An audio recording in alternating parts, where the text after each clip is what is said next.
आज एनएमओपीएस की राष्ट्रीय कार्यकारिणी की बैठक हुई, जिसमें तमाम राज्यों के अध्यक्ष और महामंत्री शामिल हुए और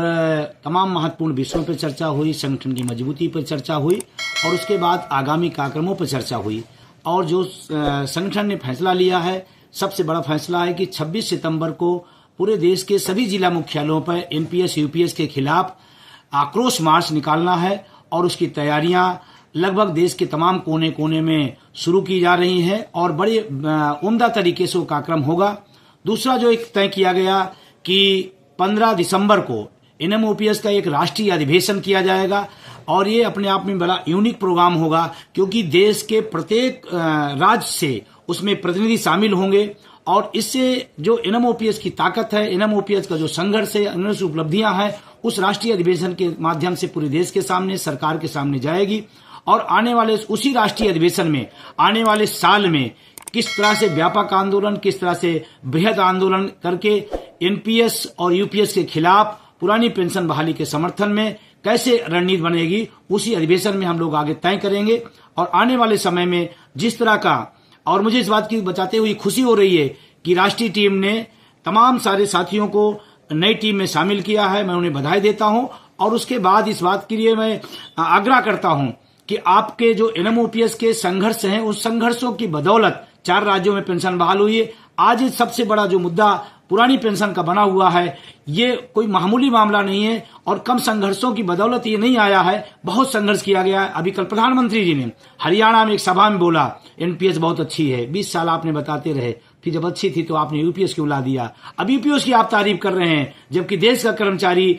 मांग रहा है कि हमें ओपीएस चाहिए। माननीय प्रधानमंत्री जी, आपके जो सूचना तंत्र, या तो सूचनाएं सही नहीं दे रही है या सूचना के बाद भी झूठ बोला जा रहा है। एक भी कर्मचारी संतुष्ट नहीं है एनपीएस यूपीएस से और उसका नतीजा यही है कि आज महाराष्ट्र के अंदर शिरडी में वितेश खांडेकर के नेतृत्व में बहुत ही शानदार कार्यक्रम हुआ है और लगातार पूरे देश में किसी न किसी माध्यम से कार्यक्रम चल रहा है। आने वाले समय में हम और मजबूती से इस कार्यक्रम को बढ़ाएंगे और चुनाव जहां जहां है, हमारे राष्ट्रीय कार्यकारिणी का फैसला है कि हम वोट फॉर ओपीएस का अभियान चलाएंगे। और उन राज्यों से मैं कहना चाहता हूं, आप अपने हकों के लिए आप निश्चित रूप से वोट फॉर ओपीएस को ताकत दीजिए, जैसे आपका हक मिले। और तमाम सारी फैसले और हुए हैं, लेकिन आगामी कार्यक्रम में 2 बड़े कार्यक्रम तय किए हुए हैं। उसके बाद राष्ट्रीय अधिवेशन में हम नए साल के कार्यक्रम तय करेंगे। और मैं साथियों से अपील करना चाहता हूं, इस लड़ाई में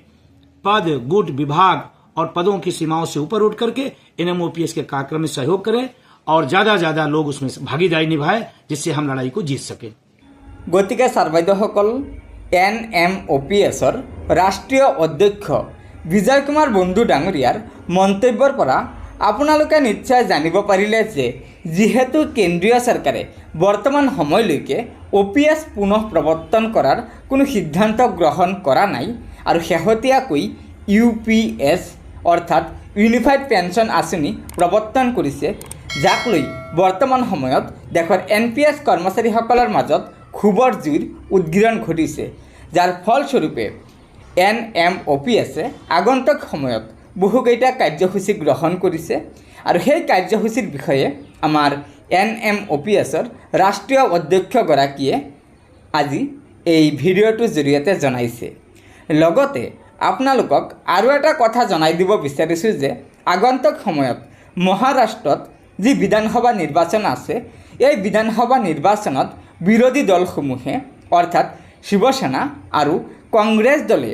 দেশৰ চৰকাৰী কৰ্মচাৰীসকলক অৰ্থাৎ মহাৰাষ্ট্ৰৰ চৰকাৰী কৰ্মচাৰীসকলক প্ৰতিশ্ৰুতি দিছে যে যদি মহাৰাষ্ট্ৰত কংগ্ৰেছ দলেই হওক বা শিৱসেনাই হওক যদি চৰকাৰ গঠন কৰিব পাৰে, তেন্তে প্ৰথম কেবিনেটতে চৰকাৰী কৰ্মচাৰীসকলৰ মুখ্য দাবী ওপিএছ পুনঃ প্ৰৱৰ্তন কৰিব। গতিকে ছাৰ বাইদেউসকল, এয়া নিশ্চয় দেশৰ এনপিএছ কৰ্মচাৰীসকলৰ বাবে এটা অত্যন্ত গুৰুত্বপূৰ্ণ খবৰ। সেয়েহে লগৰ বন্ধুবৰ্গক এই ভিডিঅ'টো শ্বেয়াৰ কৰি আজিৰ এই গুৰুত্বপূৰ্ণ খবৰটো জনাই দিব আৰু নতুনকৈ অহা ছাৰ বাইদেউসকলে পৰৱৰ্তী সময়ত চৰকাৰী কৰ্মচাৰীসকলৰ বিভিন্ন খবৰসমূহ সম্পূৰ্ণ শুদ্ধ তথ্যৰ ওপৰত পোনপ্ৰথমে পাবলৈ অনুগ্ৰহ কৰি আমাৰ এই চেনেলটো ছাবস্ক্ৰাইব কৰি ল'ব। ধন্যবাদ।